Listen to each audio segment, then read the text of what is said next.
So we can all agree that Plants vs Zombies is an easy game, right? Because outside of modding, the only content that exists for this game is pushing it to its absolute limits with challenges. But I haven't really seen anyone play this game blindfolded, so I threw a bag over my head and played it blindfolded.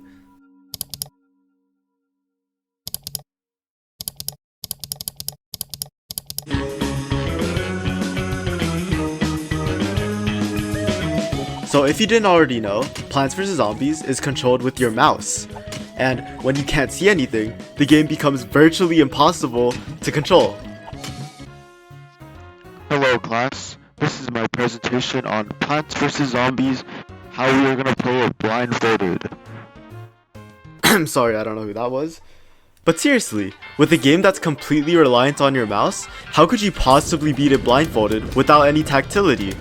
Well, you're not thinking outside the box. I threw my dinky little mouse away and played with a keyboard. And no, I'm not kidding. I coded it so that every single key on my keyboard correlated to a spot on the lawn. Which means by clicking keys on my keyboard, I could know exactly where my cursor was at all times, being able to control the game completely mouse free. But now there's another problem. Sun.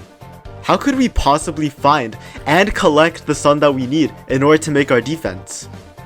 Well, you see, after some research, I found that all the sun that falls from the sky actually settles on the bottom half of the screen.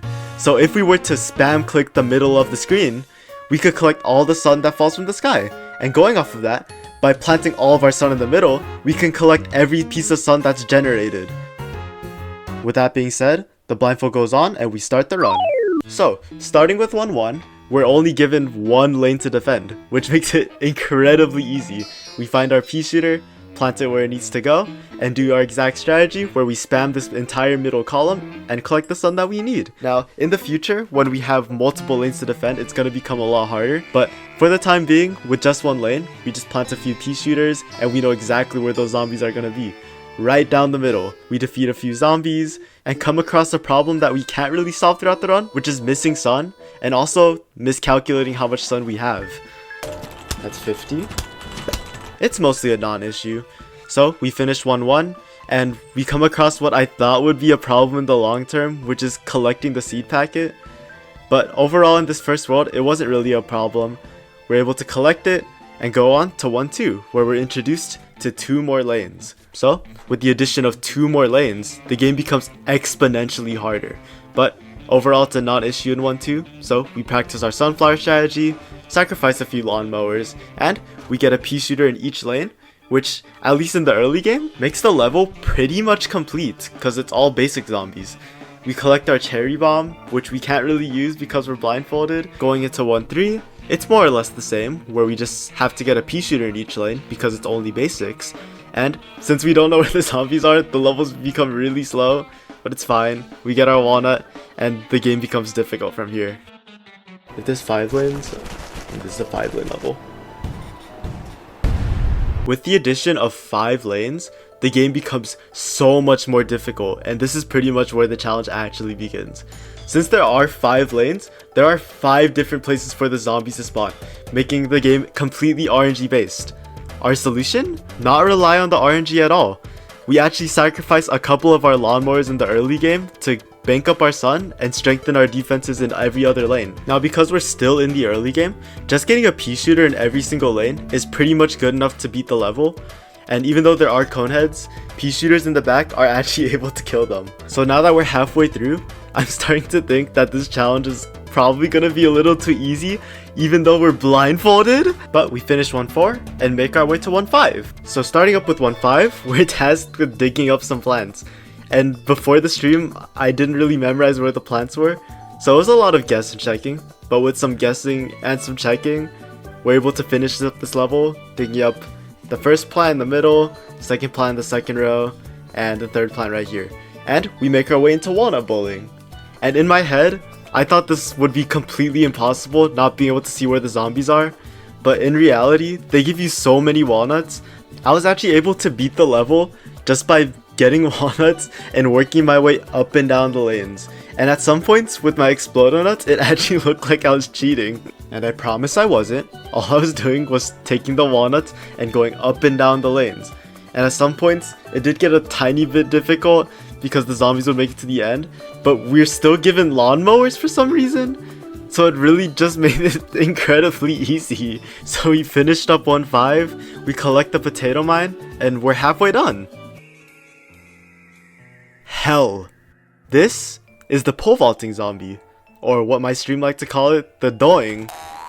Now if you weren't blindfolded, this zombie is a complete non-issue. It's literally a basic zombie that runs a little faster. But when you are blindfolded, he is absolutely deadly to your entire run. But we complete 1-6, start 1-7 with a loss, and I'm just gonna keep the pole vaulting zombie on your screen while I talk about him.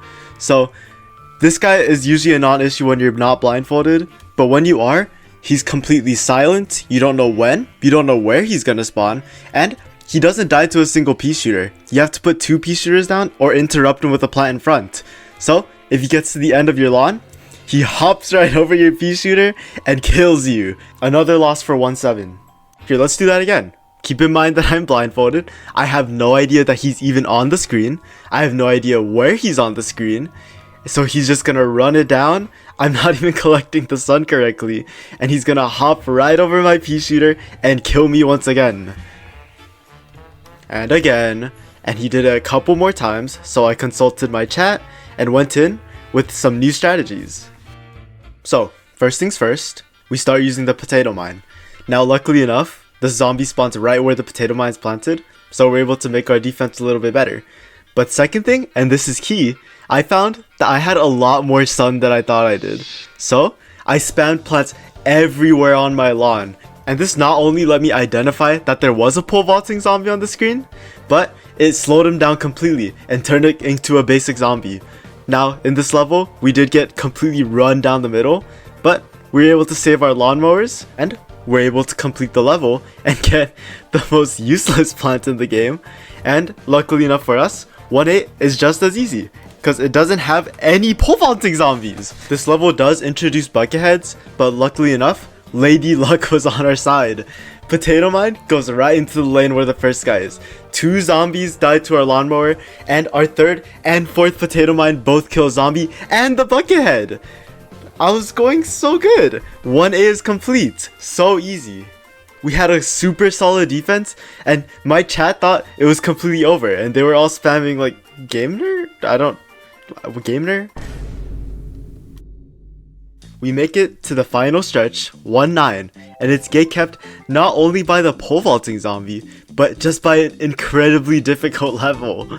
First, we have terrible RNG with a zombie spawning right where we want our pea shooter. We go back in again, and it seems like a good run. The sunflowers are exactly where we want them, the zombie's not there, but we miss both of our potato mines, and we get completely run down by a pole vaulting zombie.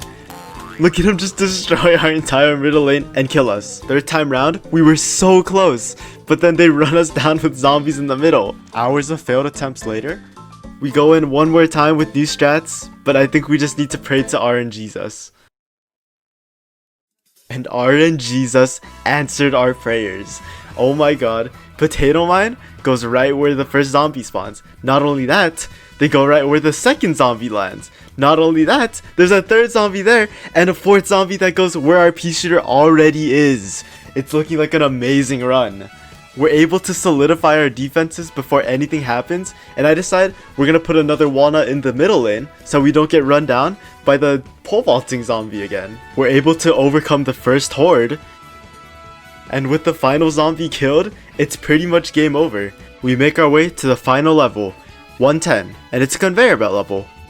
With the conveyor belt level, you'd think it'd be difficult, but they give you so many plants that we're able to create a fortress of pea shooters. Oh my god, we actually beat World 1. And you know what? I have a feeling that part 2 isn't gonna be that hard. By the way, I have a Discord server. The link is in the description. Also, I opened up memberships, but if you can't afford it, don't even worry about it. I just did it because I wanted to. I like the fine art. Okay, bye!